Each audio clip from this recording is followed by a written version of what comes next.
Shut up and sit down.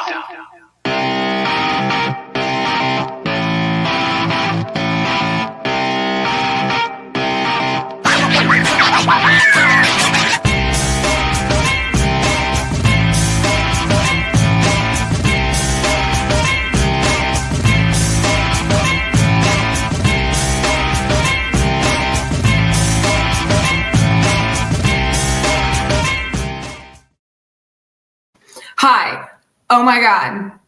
I'm so sorry for being late. It's my fault. I was getting a spray tan. It's okay. That's all right. If you can't tone it, tan it. Just like your little caption says there. That's right. Okay. So we're going to try to get this done. Oh, hello. Welcome to Pardon Me, Alex. Lumberjacks, only men's basketball podcast. Anyway, okay. We're going to try to get this done in a cool 35 to 45 minutes or so. Because then I also have things to do at 6 o'clock. So here we are. All right. Don't know if that'll happen, but we'll go for it. We're going to do our best. 3-0, baby. That's what we're going to get into right now. So let's just go. Dive right in. Diving. Few little points, just our background stuff. Want to say yesterday, I felt like we had great SFA fan support at the game. Very much so. I'm glad you mentioned that. There was like nobody at Rice, and I bet you I was going to say close to half the fans, but honestly, at the low point, like at least a third of the fans there were SFA fans. Absolutely. And I would even say that your first initial guess was probably even closer, because a lot of the people that were there supporting the Jacks, they didn't necessarily have on SFA gear. But we noticed after the game, there were a lot of people that were here to support the guys and the coaching staff that didn't have SFA stuff on. So maybe even more than we knew originally were there. But yeah, there was a bunch of SFA fans there, which was amazing. So that was nice.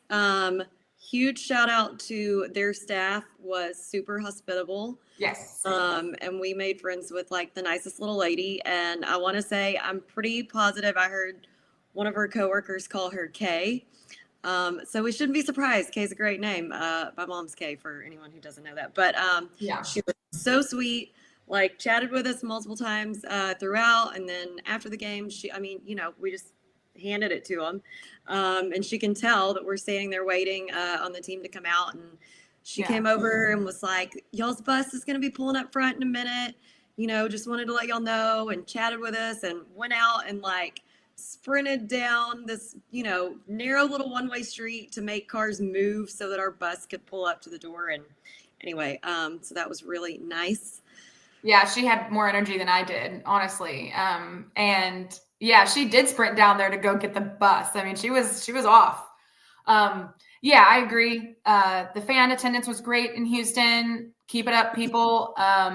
The support staff was amazing. Our seats were pretty darn good. Thanks again, Scott Allen and Nick Rocco, for making that work.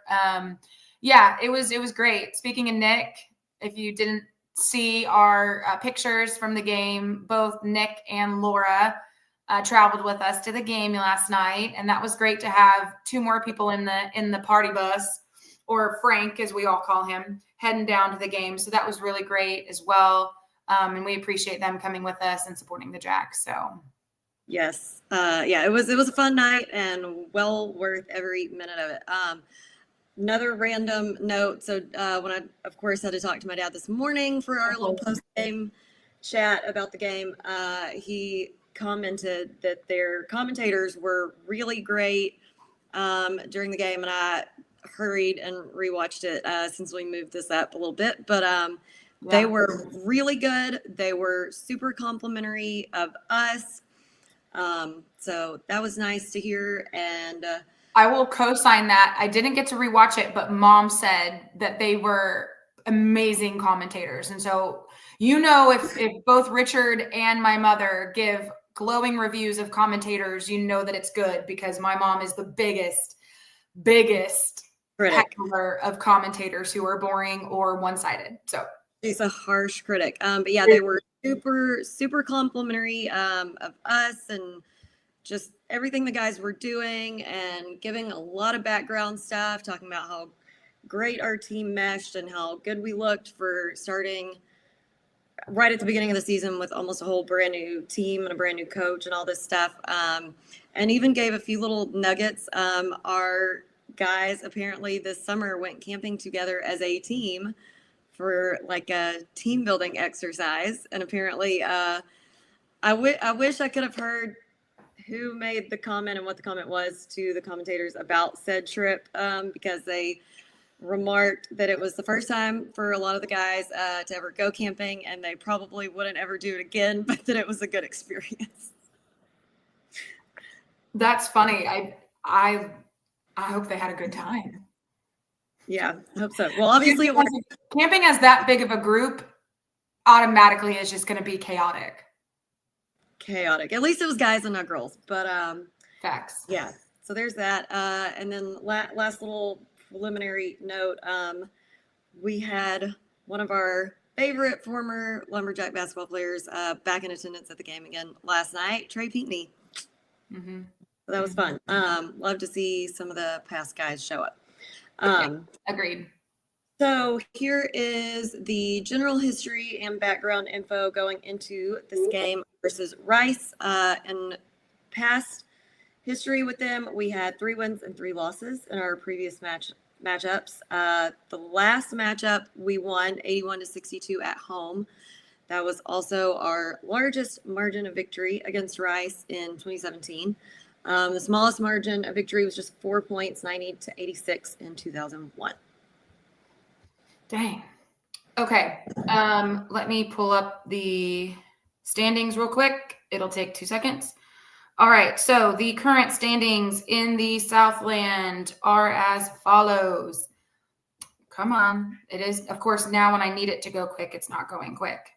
Also, I took my phone off Wi-Fi's to give us more bandwidth. Okay, there we go.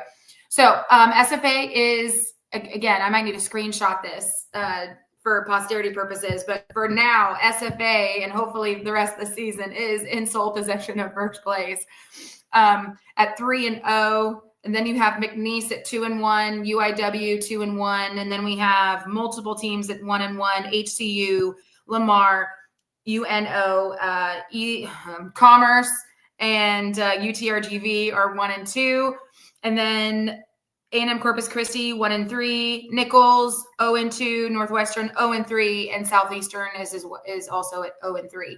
Man, I would not right now. I'm not going to do it, but I want to go in and see who these teams are playing. That are they're being handed L's right now at the beginning of the season. I mean, obviously it's non-conference, so who knows who they're playing? I mean, they could be playing teams like Duke, but you never know. Okay, moving on. General notes for the game. Sorry, I didn't say this at the very beginning. Obviously, the game was last night, Tuesday, November 11th. We played on Autry Court in Tudor Fieldhouse in Houston. We did. That was my first time driving around. Well, first of all, it was dark as shit, so you really couldn't see much. But I would like to go back to Rice during the day and see what it looks like now, because I haven't been there in like 20 plus years. So I would love. I know that the buildings are beautiful and stuff, and so it's just so funny. Like right in the middle of Houston, there's this like beautiful kind of old world feeling campus. It reminded me a lot of when we went to Duke, 100%. But yeah. Tell everybody where we drove through. A handful of mid-majors and a few money games, Hunter. Got it. Thank you, Hunter. Tell everyone where we drove through to grab some grub on the way. Oh, baby, a Houston staple. If you are from H-Town or just love Houston culture, especially rap culture, highly recommend that you go try out Trill Burgers, baby, the OG. We went through the drive-thru at Trill Burgers before the game, and I will say it was pretty darn good. They make smash burgers. Highly recommend trying a Trill Burger. If you go to our Facebook or Instagram, you can see the box that it came in. Pretty cool little box. Everything was on brand.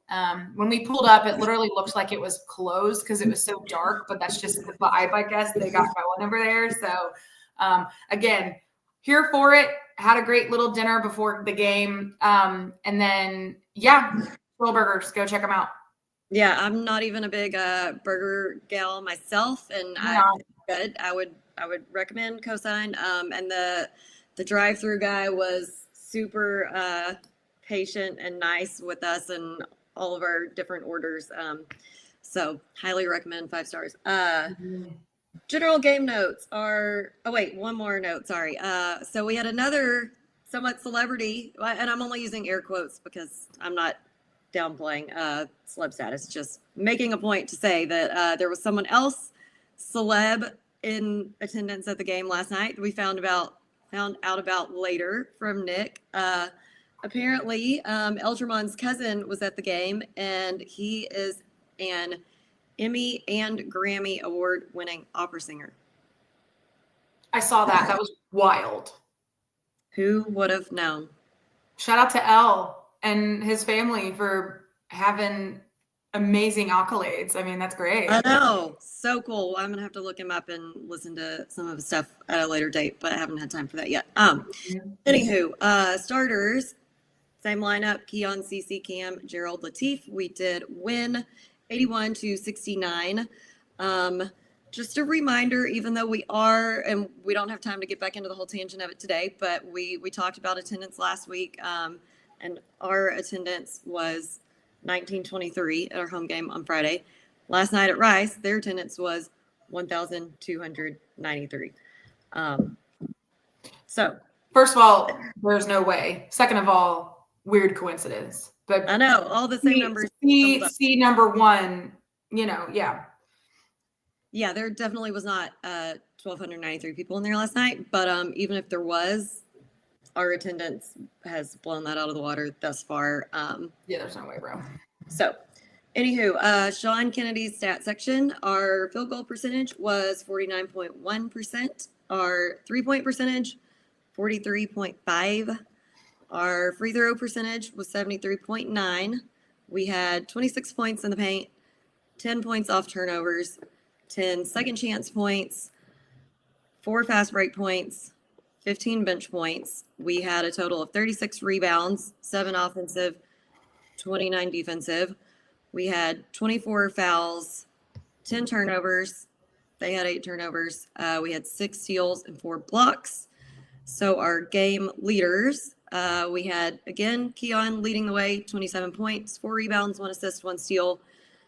Cam right behind him, giving him a run for his money this game, 19 points and 2 rebounds.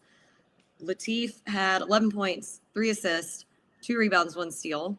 Narit had 8 points, 2 rebounds, 1 assist, 1 steal. And Gerald, again, almost within reach of a double-double, 6 points, 9 rebounds, 3 blocks, 1 assist, 1 steal. Again, one thing in every category. Also, before we do player of the game, shout out to Gerald for being number 1 in the nation. This was of last night, mind you, so I don't know what has happened since then, but number 1 in the nation in blocks. Holy moly. Yep. Holy moly. Like, love that. Also, yes, Dennis just put that in the comments, and I was going to mention that and touch on it. Keon was awarded, what was that? The name of the award. Now I can't remember. It was something mid-major player of the week, wasn't it? Yeah, let me pull it back up while you do your player of the game. Okay. So for this game, and then you can weigh in because I'll probably touch on some of your points as well. But I am going to say Keon for this game just because he was all over the floor, making amazing threes, rebounds, assists, steals, drives. He was 50% from the 3-point line, 5 of 6 from the free throw line, 4 rebounds. He had an amazing game, but I have shout outs for a lot of other people. So I'll let you player of the game, and then we can do other gold Absolutely. So for me, since you said Keon, obviously I co-signed Keon as player of the game.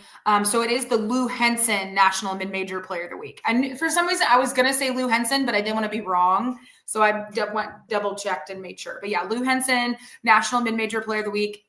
Well-deserved. Keon, I mean, God bless America. He's been playing lights out. But my player of the game is going to be Cam, because he always comes in clutch with the 3. His shooting is just impeccable. And also after the game, he graciously took a picture with Jacqueline and I. So that was really nice. So I always appreciate that. And so all the guys have been super nice and welcoming, and haven't been like, who are these broads, like type of, to anything that we say or do. And so whether they are, comfortable with us or not, whatever, I don't care.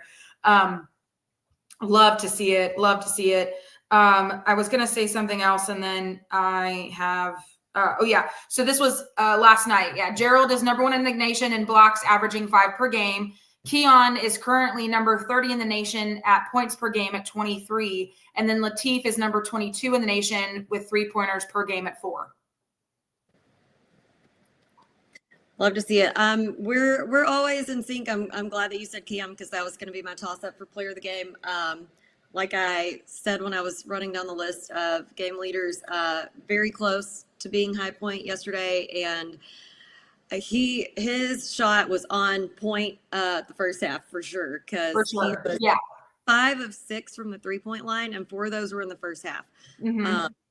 If he would have had the same heat second half that he did first half, would have blown everybody out of the water. But still amazing. Yeah. 5 of 6 from the 3-point line, amazing. Agreed. So yeah, just roll right into the feats of strength.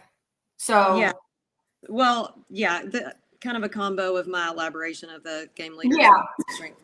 100%. But Latif, obviously up there on the game leaders. But I mean, he did a lot of great stuff last night.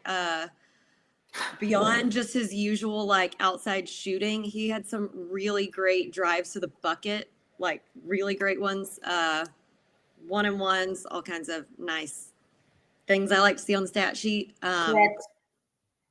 We already bragged on Gerald, but man, I mean, when he scores, it's just an extra cherry on top, because everything else he does, just the 9 rebounds, 3 blocks, 1 assist, 1 steal will be enough for me, but throw some points in there too.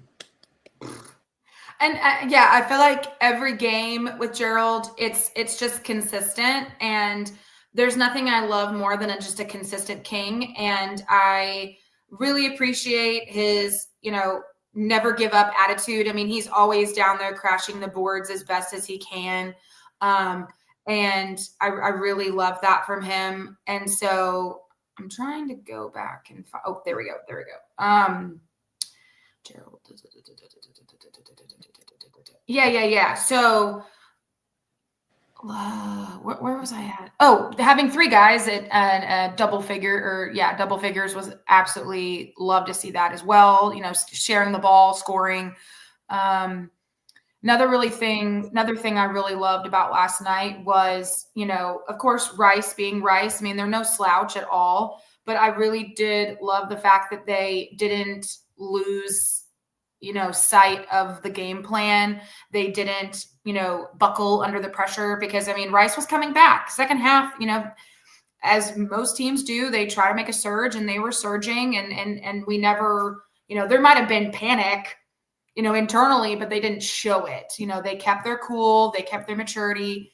And I really love that, especially with, Rice coming back. I mean, I think at one point they were down to like being 7 away, or, it was under 10. It was under 10. And it was like, okay, boys, like we've been doing really good. And then they were starting to catch up a bit. And then we just, pulled away more in the second half. Yeah.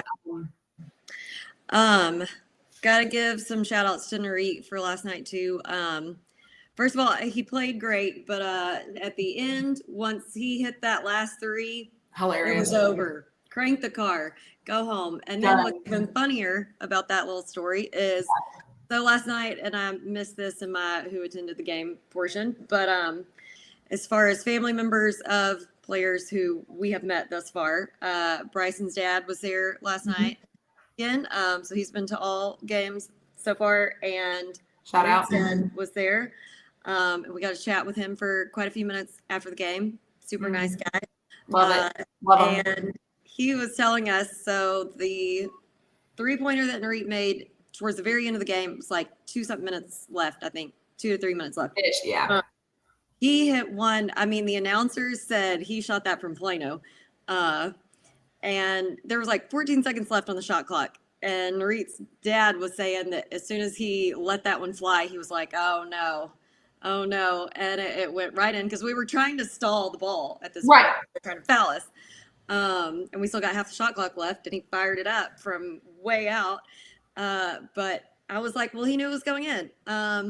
And he said that Narit told him the defender was blocking his view of the shot clock, so he could only see the 4 and thought it was 4 seconds left instead of 14. But hey, it all worked out. And Alex and I were like, at least he was looking at the shot clock, so that's good too.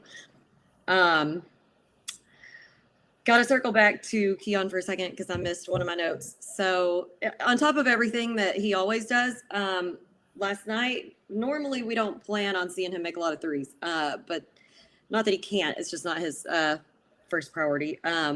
Dennis says, yeah, Narit, the Rice announcer dude, really leaned into that 3-pointer. Yeah. But yeah, not that Keon can't shoot the 3. It's just not normally his first go-to. But last night, I mean, it was several like confident step back 3s that were just chef's kiss, gorgeous. And again, shout out to the announcers on giving us props on everything and good background.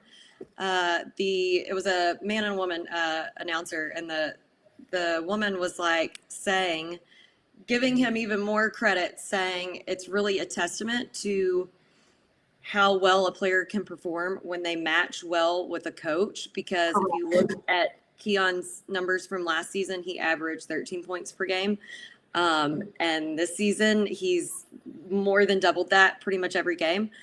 So, I mean, speaking as a player, and especially like a player who mostly shoots, like if you're not clicking with the coach, you're not getting a representation of what you can actually do. So it's like so heartwarming to me to see him like flourishing, because as a player, it can be so frustrating when you know that you have so much more to give, but like the connection between you and the coach or the program or the system that they're running is just not a fit.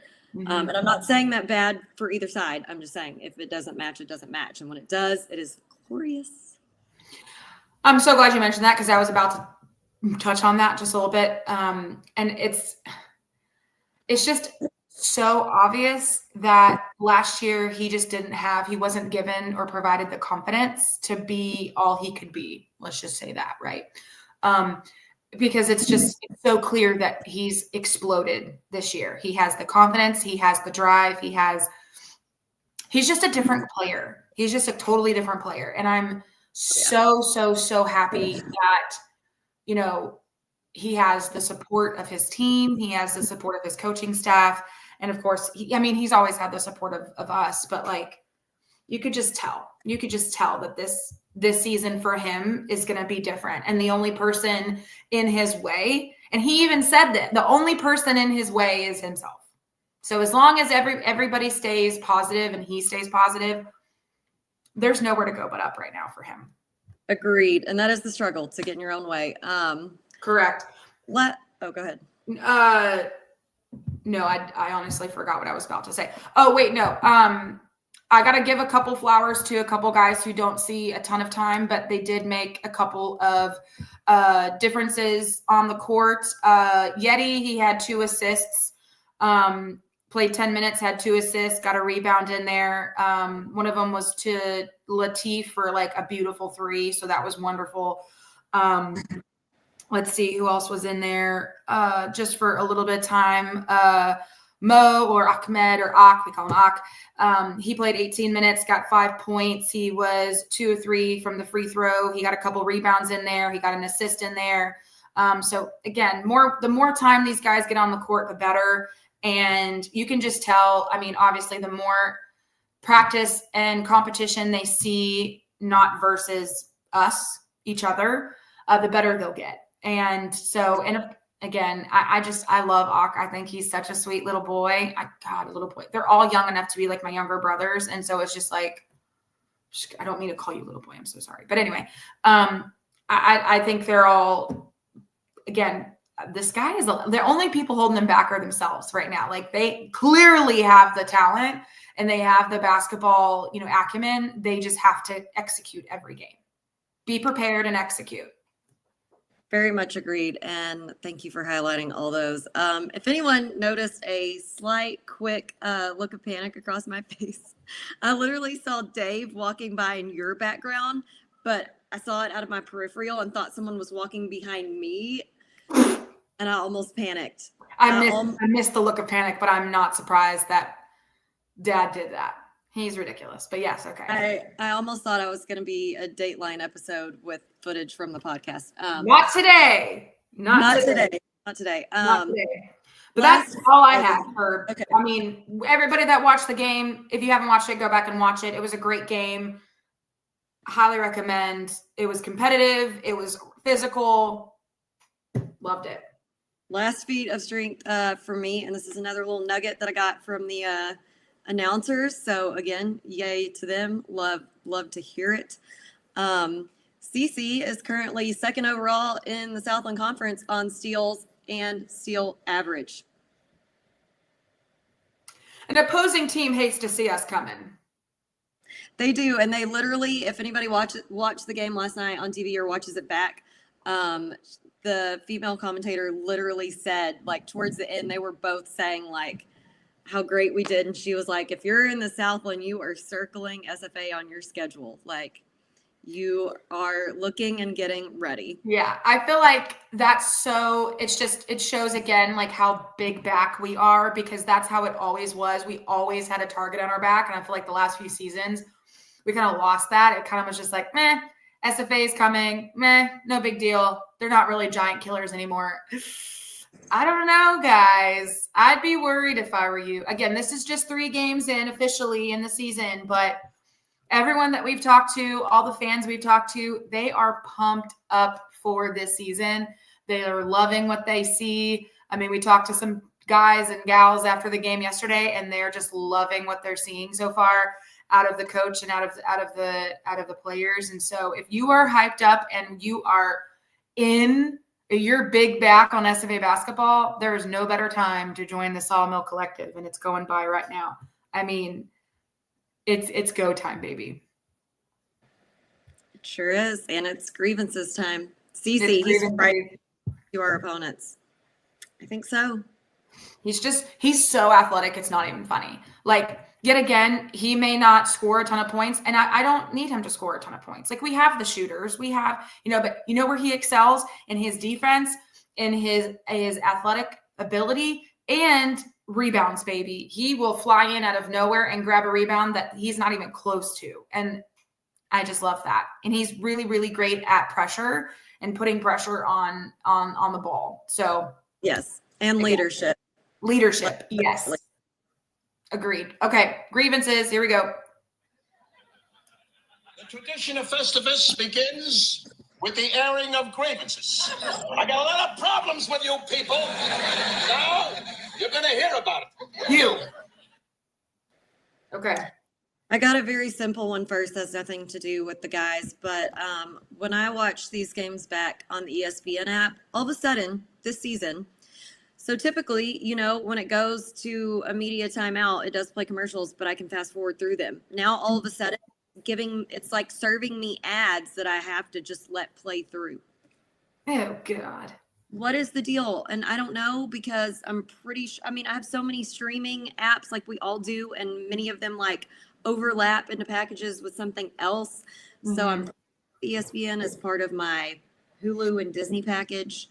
So maybe I need to go look back at that. I don't know, but I don't like it because I like to be able to just zip right through those media timeouts. And now I have to sit there and watch a 2-minute ad that I can't fast forward. And that's annoying. First world problems.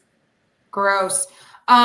So my main couple grievances, one being, again, I'm not going to harp too much on it because our free throw percentage was better because there weren't as many, but I still think we have room to improve on our free throws. Again, they're free, baby. I don't know. I feels like we're, struggling. And honestly, it's just a few specific players, not naming names, but it's obvious whenever they're fouling at the end of the game a specific person. And anyway, it's just one of those little things that, I mean, I'm always gonna, bitch about it just a little bit is just free throws, just because of the fact that, I mean, Jesus, if we weren't as far ahead as we were, then I wouldn't even care as much, or I would care more. But if this is a closer game, we have to be more disciplined on free throws. We really, really have to lock in on those free throws. Absolutely. And I was going to say the same thing. And here's beyond it, just them being free. And listen, I'm much happier with 73.9 than I am with like a 40 or 50. 100%. However, here's what you got to bear in mind. And I've been on the soapbox before, but I'll repeat it again. So our free throws last night, we were 17 of 23, but what you have to realize is some of those were 1-and-1s that we may have missed the front end. So we had the opportunity for more. That's just how many we took. Correct. So I'm glad you made that distinction, because that's kind of what I was alluding to, was the fact that there were opportunities for more. And when you miss the front end there, it's like, come on. Yeah. Come on. That's one of the smaller ones for this game. One of my other smaller ones for this game is I do feel like we had several easy 2-footers that we just didn't finish on. That's frustrating because those are easy baskets. Agreed. Baskets and then buckets and up combined. Yeah, second chance points were not where I would love them to be. And that comes from that just abysmal offensive rebound total. I mean, that was next on my list too. That offensive, again, shout out to the defensive rebounds, always on par there. But my, those offensive rebounds were just, and that's such a big thing for me, just specifically, is just offensive rebounds and getting that second chance opportunity, not to squander it, because I mean, not saying those are free points, but gosh darn, almost. I mean, if you're there under the basket, God bless. And so I just feel like a little bit more, discipline there under the basket, getting those offensive rebounds. Yeah, can't miss a shot if you don't have the or can't make a shot if you don't have the opportunity to take the shot. And when our defensive boards are 4 times the amount of offensive boards, we just need to see more, and we've got to block out. And I know it's tough, and I was not the best at blocking out, obviously. I mean, y'all can look at my size and guess that, but I did at least give an effort to find somebody. Like multiple of my coaches always said, find a body and put a body on somebody. I don't care who you're blocking out. If it's your own teammate, if I see you made the effort to reach for whoever's nearest you and block out, because last night we were outsized. Most of their roster was taller than us, but you're not even going to have a chance at grabbing that rebound if you're not blocking somebody out. Agreed. And listen, that's going to happen a lot, is we're going to be outsized a lot. Like, there are some teams we're going to be playing in the next few weeks here that we've been playing a bunch of teams so far that have outsized us, but that shouldn't matter. We've won 3-0, you know what I mean? Like, at the end of the day, as long as you're, blocking out and boxing out and doing all of the things that you should be doing under the basket, it doesn't matter if someone has 5 inches on you, babe. Like, if you're doing what you should be doing, it shouldn't matter. I get that over the back call, Right. Exactly. Draw the foul, babe. Another quick little thing for me is 00, number 0, Dallas Hobbs on the other team on Rice. Okay, listen, if you don't want the smoke, don't fricking ask for the smoke, because I'm sorry, there was no reason to get pushy. No reason to get pushy versus CC or whoever. I think he pushed CC, right? It was CC, yeah. And listen, he doesn't want the smoke. I feel like he should have gotten a whistle for that. They did give him just a regular foul, but I think we could have seen a little bit more on that. But agreed. The referees were pretty lopsided, which we'll get to. You can go ahead and talk about that. Okay, yeah. So officiating. Yeah. Y'all know I don't complain about the officiating often, but I am gonna say, we had Nick filling in for Chauncey on giving us the foul count. comparison, and it was not good. The first half we had 9, they had 4 or 5. I mean, it was constantly we had double whatever they had. I mean, they were like in the double bonus, and we hadn't even got to the bonus yet. And it was when I talked to my dad this morning. First of all, he former official, so he doesn't complain unless it's legitimate. He said that he felt like it was some bull crap calls, is what he said, and that's the closest that Richard Parton will get to cursing. So, you know how he felt about that. And my point was, it was not even the quantity of the fouls; it was the quality of the fouls that was incongruent. Because I mean, we would get completely thrown to the ground in the lane to get a foul, and like they were calling stuff on us that was like hand checking. Soft. Very soft.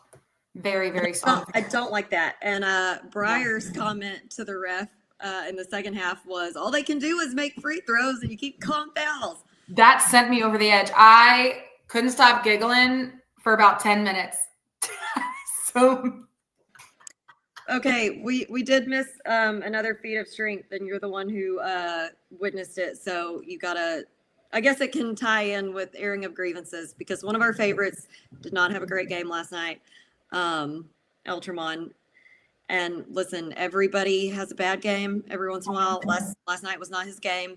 Oh, yes. Okay, I'm sorry. not- I was like, where's she alluding to? Yeah, Okay. I'll lay in the plane in a minute.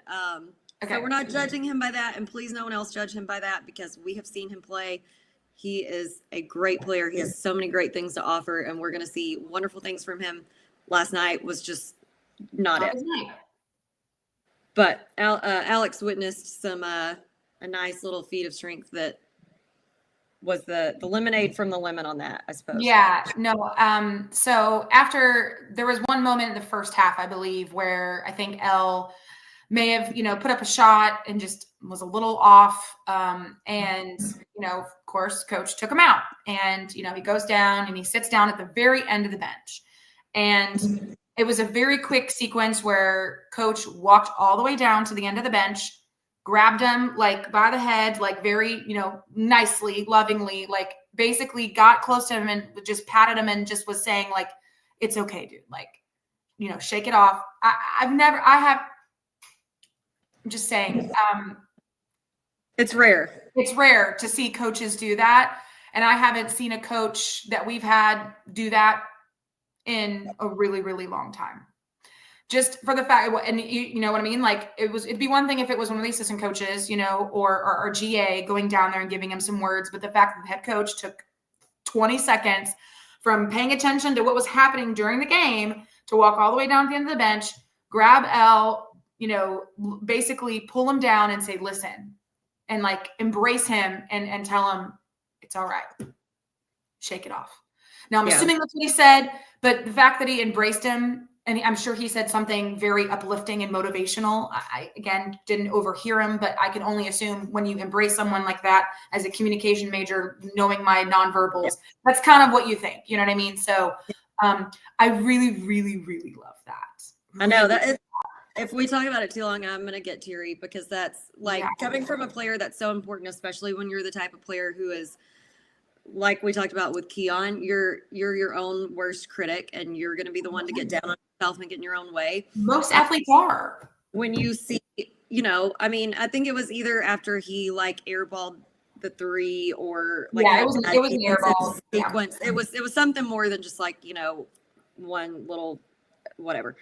And when he came out, you could tell he was down on himself. He was in his head. Right. I'm going to go to the farthest seat on the bench, and I just want to be in my like head for a second. And so for him to recognize that and take the time out to go down there and be like, hey dude, like, I know that you understand why I had to pull you out, but like, it's going to be okay. We're not mad. Like, it's not your moment. So for the betterment of the team, you got to sit for a minute, but like, you're going to keep moving forward. So, and then like, 5 or 6 minutes later, he goes back in. I don't know the exact timing. I'm just, roundabout. He goes back in, and at some point, I mean, he nails a little layup. I mean, you know what I mean? Like, so the care and consideration. And again, you will never find me to be the one that's like, yeah, let's have, love and safe spaces and participation awards. That's not me. You know what I mean? If you're sucking, you're sucking. I'm not going to mince words. I'm not going to spare your feelings, but the fact that you have a coach and coaching staff that actually truly cares and wants to see their team play well and actually shows, empathy and sympathy and love, that goes a long way, because that actually gain respect from your players by doing that. And they'll actually want to run through a brick wall for you. Amen. A little encouragement and reassurance makes a huge difference. Exactly. Okay. How we doing on? I just have a few more. Okay, run through them real fast. Grievances. We got to talk on screens. There were multiple times last night that I don't know where I'm not calling anybody out in specific. I don't know where the miscommunication happened, but I know Latif at least twice, I think, got just completely laid out. I think Eureka did as well. And then there were a few where it was we didn't communicate on the screen, and then we ended up with a big mismatch because of the switching and whatnot. Right. Don't love to see that, and that's just something we got to work on.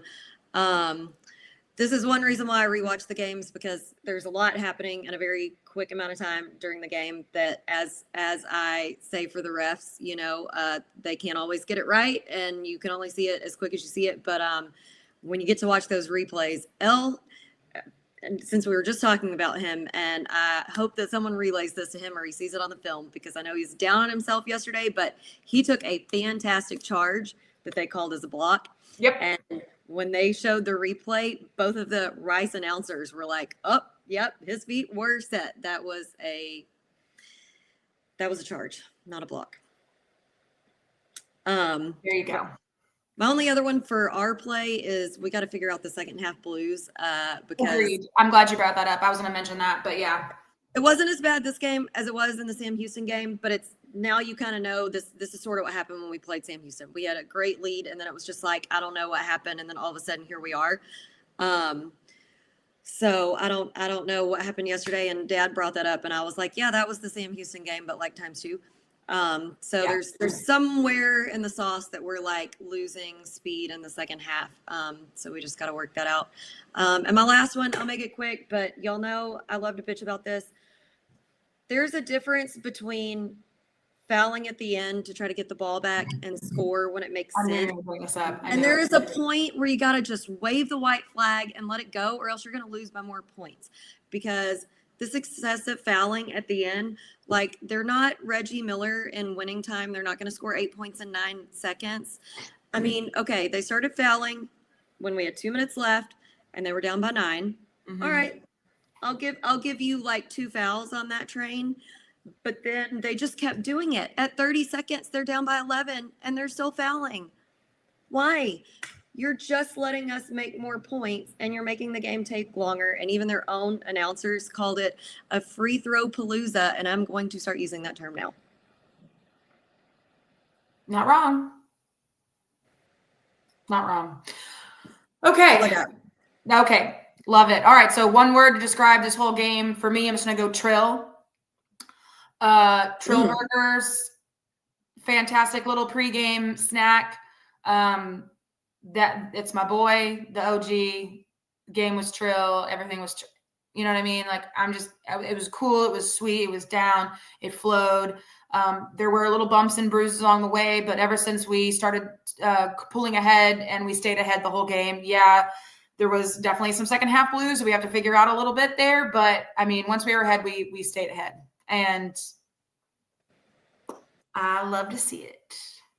Mine is just going to be a letter instead of a word this time, because I forgot to mention this also. But for you, Alex, you're going to love this little nugget. So my one letter to sum up this game is just going to be H, because at the end of the game, whenever Cam had 2 free throws that he made, and I did not notice this during the game last night, and I know you didn't either, or you would have said something, but I noticed it whenever I was watching it back, because the female commentator commented on it after the first free throw and said, did I see that? And then after the second one, she was like, yep.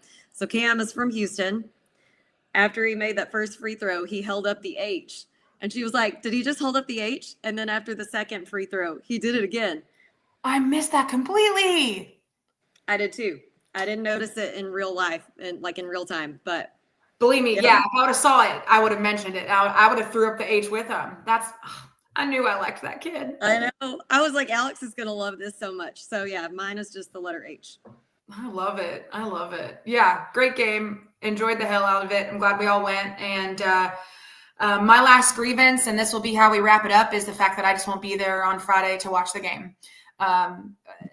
That's another reason why I was late today. I was going getting a spray tan for the wedding that I'm in this weekend. And as much as I'm so excited for the wedding and to celebrate my friends Ira and Megan getting married, I am also equally sad that I will not be at the game on Friday night. But Jacqueline and Laura Mack and the rest of the crew will hold it down, and we'll be at the brewery, so I'll put it on the TV there. But yeah, I'm torn up. I hate it, but you know what I mean? It should happen. So and come out. It's going to be a double header. Ladies at 5:30, guys at 8. Exactly. All right. Thank you, guys. That concludes tonight's recap. And look at that. We got it done in under an hour. And yeah, just if you can go out to the game on Friday night, please do so. If you can come in for the whole weekend, please do that, because we got basketball on Friday, boys and girls, and then we got football on Saturday. So it's one hell of a weekend of sports for the Lumberjacks and the Lady Jacks. And, you know, these teams deserve the support. They deserve all of the love. And all we can say is wear purple, cheer loud, come early, stay late. And as always, axe 'em Jacks. Axe 'em.